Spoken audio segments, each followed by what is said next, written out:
Welcome back, Alliance members. It is I, the Filth Wizard.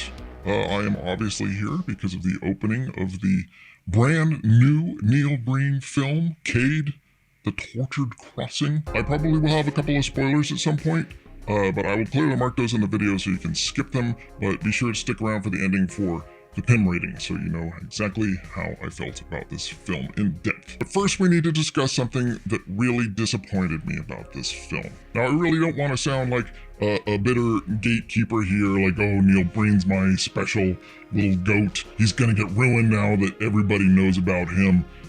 That is not the case at all. I wish everybody could see Neil Breen's movies and laugh at them all together. I think the world would be a better place. Tommy Wiseau and Neil Breen.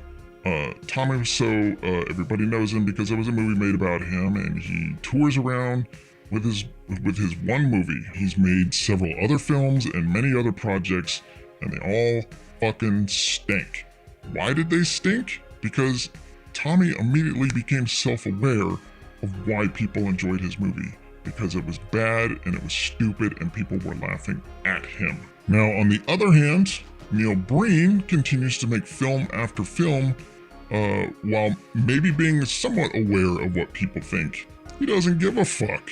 He's gonna do what he wants, no matter how silly and stupid it is. It's his movie and he loves it and he's gonna do it his way. And that's why we love him, and that's why he continues to crank out these bangers.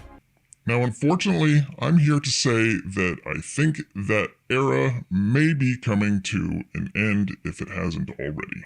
About 5 minutes into CADE, The Tortured Crossing, the sense of dread sort of rolled over me as I realized that this movie was completely self-aware. There were instances in the film where some of the silliness and the ineptitude was being 100% fabricated.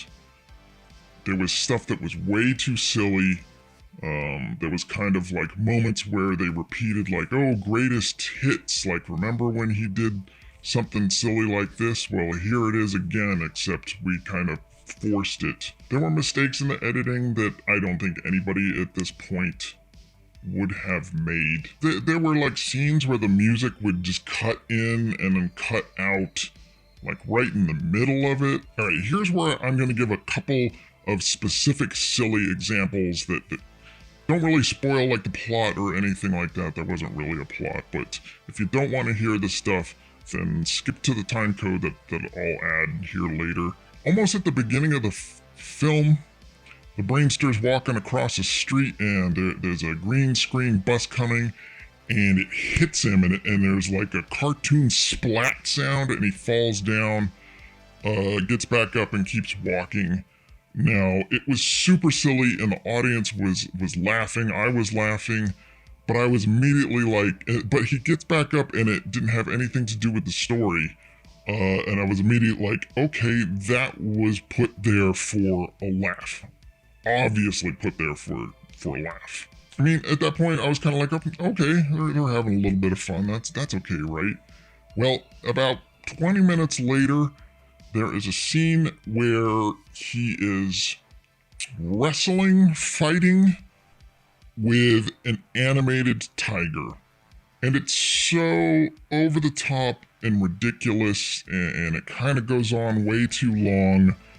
I just 1000% think that was like, hey, you know what would be funny is if instead of hugging a tiger, you like fight with one. Now, in my mind, there's no chance that wasn't put in there just for laughs. And whether it was an honest-to-God, completely weird thing that Breen came up with and was being serious, or it was fabricated, either way, it was pretty ridiculous and still fun to watch.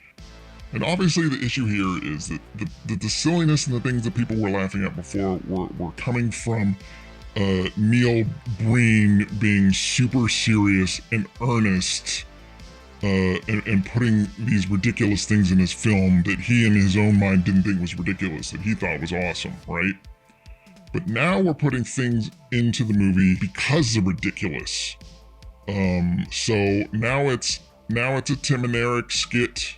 Now it's Eric Andre show, and there's nothing wrong with the shows. I love both of them, but you go into those knowing that they're basically writing jokes, and that's not what Neil Breen is.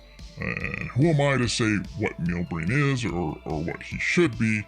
But I will say that that is why we've come to love him right now. And if that changes, and that's it. That's what bothered me about this film. And I'm not going to lie, it really bothered me a lot. Did I think the whole film was a complete disaster because of it? Well, I'm going to rate it right now, and we'll find out. Alright, so if you're new here, I have this rating system called the PIM rating, the Perfectly Inept Movie Rating. You know what, I'm not going to explain it, just follow along, you'll get it. There's a score at the end. First off, on a score of 1 to 10, I'm going to rate the bad acting. It was absolutely atrocious, just as always. Once again, he's using local actors from Vegas that are just god-awful. I will say that I think they were directed sometimes to be over the top and silly and worse than they should have been. Please don't let them hurt me anymore. Which, yeah, I think they were trying to force it to be funny, which is upsetting, but still, the acting, perfect 10. Terrible. The second category is ineptitude. That's basically everything else other than the acting, how bad it was, the editing and the music and all that. The entire thing was shot in green screen. In past Breen films, green screen shots would be sprinkled in, and they would be funny. But when the entire film is them pretending to walk up and down stairs that don't exist there, it loses the humor. I think this entire movie was shot on the same green screen composite stage. The entire movie was shot in one room, which just screams laziness. There's no more quirky locations like the desert or the Vegas sign. None of that. It's all shot in one room, which, yeah. So even there was a little bit of savviness there, I'm still gonna give this movie an 8. Next category is what the fuck. It really seemed like to have very little to do with Twisted Pair, which this movie is a sequel to. And even the stuff that was fabricated that was like off the wall and crazy, it was still super what the fuck. So I'm giving this movie a solid 10 for what the fuck. And we got a new category called Charm. Was there something inexplicable about the film that you liked or disliked? Because so much of this film seemed fabricated, and also the whole like green screen studio thing was not charming. It felt lazy. This is where I'm gonna ding this film seriously and give it a 4. Would you watch this again? This is just an automatic 10 for me. I know I'll watch it with my friends. I definitely want to give it another chance. Last category is overall fun. The first 15 to 20% of the movie and then the last 10 minutes of the film are wild, wacky, and fun. And the rest of it in the middle is really slow. I could see people in the audience were like checking their watches and dozing off for like almost the entire film until it like really ramped up at the end. You know, I can sit through Neil Breen trudging through the desert in his cowboy boots, or Neil Breen just flying his drone around getting shots, but watching people saying and doing the same things over and over and over again in the same exact green screen composite shots, it was rough, man. I'm not gonna lie. So that on top of the fabricated stuff, I'm giving this movie an overall fun score of 6, just slightly above average. Definitely not my favorite Neil Breen film. So averaging all those scores together still comes out to be a solid 8 if you've never seen a Breen film and somebody's introducing it to you for the first time, or you were just like more of a casual Breen fan where you just saw like one movie of his. I think if you saw this, you would absolutely love it. I mean, the audience seems to love it. It's getting great ratings. So I think anybody who's like a really big Neil Breen fan, who's seen all his films, is probably going to be bothered by the same things that I was, but maybe not. I'm glad he's making some money now, or at least I hope he's making some money. Do I think Neil Breen is over? I wouldn't really want to say that definitively. Do I think he may have jumped the shark and it may be a slippery slope from here? if he continues to fabricate silliness and ineptitude in order to give the audience what he thinks he wants instead of the silliness and the ineptitude coming out of the genuine earnestness of his films, I think eventually, especially if he gets more and more popular, people will catch on to that, and that will be the end. But, I don't know. Hopefully not, and I hope that maybe you enjoyed it a lot more than I did. I still love the Breenster.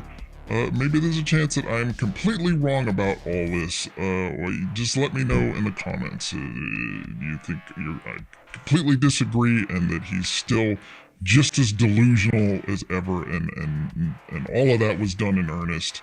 I really don't think so. I really can't see my own camera anymore.